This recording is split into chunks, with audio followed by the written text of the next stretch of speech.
Hi, Rick from DreamSideOut. Enough of the touchy-feely stuff. Let's talk about the van.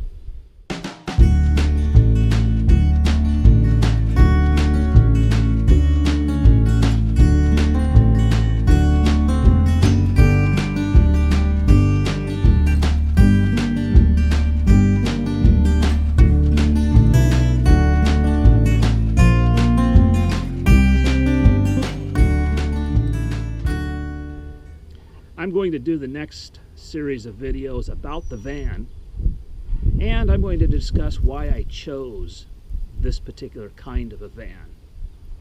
So I hope you'll watch, and I hope that we'll answer some of your questions and address some of your comments. So when I came to the point where I decided I was going to really do this van dwelling lifestyle, when I got to that place where I knew I was actually going to do it, I then had to go down the road of trying to make a choice as to how I was going to do it. All right, and I did what everybody else does. I started watching YouTube videos of other people doing it. And of course, I come across lots of folks who've been doing it for a long time, and there's all different types of situations, and there's all different kinds of vehicles that people have. And after a while, you know, I probably went through several months, probably I'd say at least 6 months or so of just watching videos and thinking about it and doing research and trying to figure out what I was going to do. I think there came a point at which I had to literally sit down and make a list of my personal requirements. What was really important to me as a requirement to live this lifestyle. All right, and I think this list of requirements, I would suspect, is going to be different for each person. Some people are going to require a Class C RV. Others are okay with maybe a Class B RV. Others are going to need a Class A, one of those big ones. Some people are super minimalists and can get by with a minivan. Take a look at Minivan Vince's YouTube channel. He's a guy that's living quite nicely in a minivan with very minimal amount of modifications to that van. So there's all kinds of different things all over the spectrum, and I think that you have to just sit down and get real and honest with yourself about what it is you need in terms of requirements, and don't compromise. You don't have to compromise, but then again, on the other hand, you can't, you know, there are some constraints, right? Financial constraints and just other kinds of constraints, you know, like where you're going to be driving the thing, you know, and that kind of thing. So you got to sit down and do that. So I had to come up with a list of requirements. Now, it turns out for me, the top requirement was I needed to have a platform upon which I could do it myself, build my own van build without any remodel or any ripping things apart. I just wanted to start from scratch and build something. The second requirement that seemed to be very important to me, and I think it still is that I needed a vehicle that I would be able to stand up in. And I know there's debate over whether you really need to stand up in a van. However, living in the Pacific Northwest, where it rains a lot, I knew that I was going to be indoors or semi-indoors. You know, I've said before that this van is kind of like a porch. That's how it is right now for me. I have this back door open. So I needed something that I could get under cover with, but yet I want to be able to stand up and move around a little bit. The third requirement, and I suppose this is of equal importance to being able to stand up, would be the requirement of being able to have a workspace in the van where I could comfortably do my artwork. And that means I needed to have a certain size drawing table to work on. Not just a little stand for a laptop, but something that I could put a full sheet of watercolor paper or something on, and then I could sit here and work on it and then easily close it back up. So that takes a little bit of elbow room and a little bit of space. So I realized that the regular size van was going to have to, wouldn't, you know, it was going to go to the sideline, and I was going to be looking at something else. So another requirement is that I wanted something that was easy to maneuver in urban areas. I didn't want the width to be any wider than a van, and I didn't want it to be any longer than, you know, a standard size van. I want to be able to park in normal parking spots, in other words. But I still wanted to be able to stand up in it. So for a while I was considering the high top vans as a possibility. So with everything, all that being said, all the requirements out on the table, it turned out that a box van was the platform that best fit my requirements. It had everything I needed, especially in the realm of being able to build it myself, because it's just an empty box. It's an empty shell, and there's not a lot of fussing around with cutting parts to fit curved surfaces on the sides and all that kind of stuff. It's just vertical, horizontal, and easy. And so that made sense to me, to get a box and build a little home in a box on wheels. And I'm glad I did it. It was, I think, all in all, it was a good choice. You know, if you look around here, you'll see that all the boards and cuts that I use are straight cuts. It's just like building a cabinet in a house. You know, it was pretty easy, really. It wasn't really a big deal. And I did some research on the structure of these box vans, and they're built pretty tough. These boxes are built to take a lot of abuse. Think about it. They're built to be cargo vans, and you haul stuff around in it that's going to be tied to the sides, bumping around, and you know, they're tough. The sides of this van are made of plywood that is about 5/8 thick, and on each side of the plywood is a gel coat with fiberglass. And the plywood itself is not regular plywood. It's impregnated with resin, making it a solid piece of 5/8 thick composite material, basically. And then if you look around the structure of this, you'll see here that this frame that makes up the back of the van is a welded steel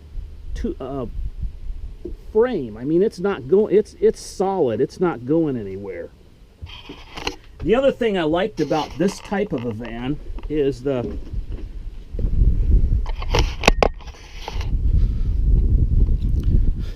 fact that the cab is mounted directly to the box. That's a cutaway van. If you look inside here in the van, you'll see that this is a flange here that goes around, and it's actually bolted or riveted right onto the box. And this is the face of the box right here. This is this face right there. So that allowed me the opportunity to do this, to cut a door through and have a pass-through. That was another sub-requirement. I really wanted to be able to go back and forth between the living space in the back and the cab in the front. So I had to cut this hole in here and finish it out. I could have bought a kit from the company that makes this box van, because they make doors that are pass-through doors for these vans. But I wanted to do it a little different. I didn't want to conform to their constraints on their particular kind of door. There again, I wanted to do it myself, right? So that's an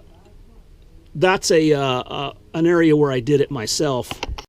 Now, the one thing about these vans is the roll-up door in the back.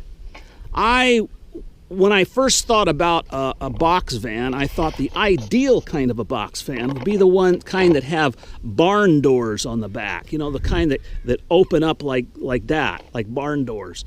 But I ended up with this kind of a van because I was able to find one reasonably priced through the U-Haul company. They sell all of their used vans like this, and you can get them for about, you can get the newest ones they have are around $9,000, but they have all ranges of prices, you know, older ones as well.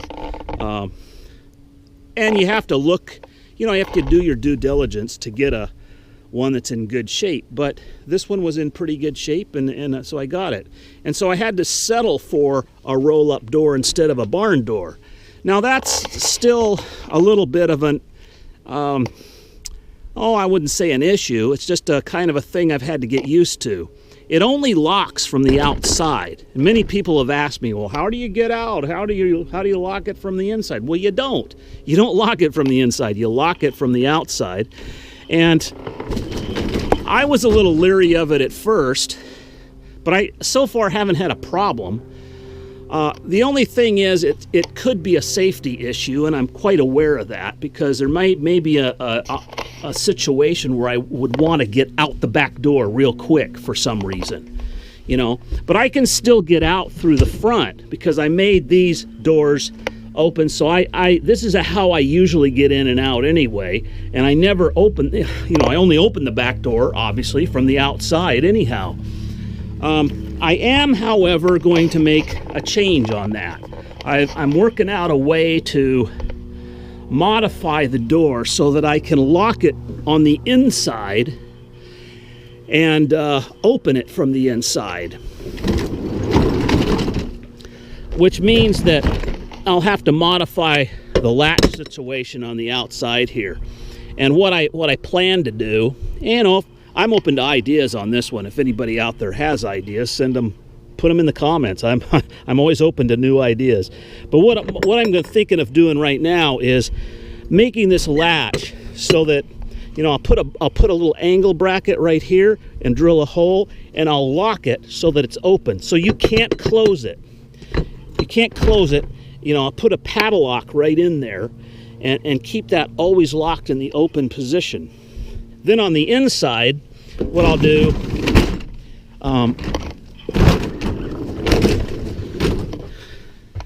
is I'll put right on the side here at the bottom, or I don't even need to put them at the bottom. I'll just put them somewhere along here. I'll put some like pins that go through a loop and then right into the side rail. Up, drill a hole, and those will I'll just put those in there, and those will lock it shut. And then if I want to get out, I just pull the pins out and open the door, and I should be okay that way. And then that way I'll be locked in at night, but I could still get out quick if I needed to. And then when I'm not around the van, when I'm, you know, somewhere else and not occupying it, I can still I could unlock the latch here and lock it normally from the outside as well. That would give me two options. That's just what I'm kicking around right now. Maybe there's a better way to do it. I haven't really decided yet. But it really isn't an issue, though. I know everybody's concerned about that. I've got lots of questions. What are you going to do? How do you lock it from? Well, you know what? It's just like, think about it. It's no different than going into your garage at your house, really, from the inside.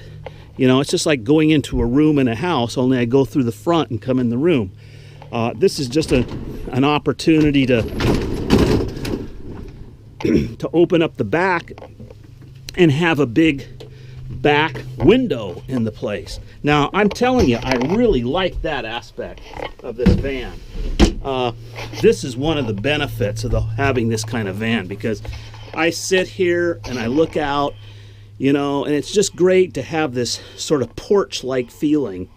And I don't think any other vehicle would give you quite this kind of a feel. It's really great.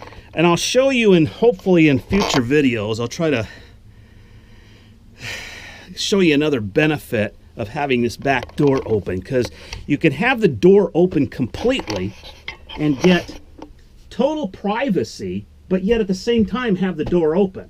Because if I back up, for instance, against a hedge, or I back up against the woods in a parking lot, and the parking lot is out that direction, and the woods are right here, and there's nobody back there, I have this wooded, you know, scenery right out my back door, and out the front, nobody knows that the back door is open. So I can sit here in total privacy when there's maybe tons of people out there walking by. I've done that many times, and that's one of the great benefits of this. So in that respect, it works out great. Now, as you can see, I'm in a parking spot here, and I'm parked in a regular parking stall. I'm not backed all the way in it because I have this whole place to myself right now. It's one of my favorite places to hang out because it's usually pretty private here. But as you see, I could just back it completely into that spot and it would be fine. And I've done that. I can park in grocery store parking lots. I can park anywhere, and really I can get around in places that RVs can't. That's one of the reasons I like this box van as well. It's just lends itself to that kind of an application. So that's the first video on my series of videos about the van itself. This one is more about why I chose this type of van. I hope this helped answer some questions, and maybe it raised more questions. That's fine, but if you stay tuned and be patient, I'm going to get into more details about how I actually built the van itself, and I'll go over that. Maybe even I'm going to try to dig up some old footage from when I was actually building the van and show you what I did. At the time I was building the van, I had no idea that I was going to be on YouTube. That's something that came much later, the decision to do that. So I didn't do a lot of detailed documentation while I was building. However, I think that I can explain it well enough with what I have. So stay tuned and I'll show you that stuff too. Thanks a lot for watching.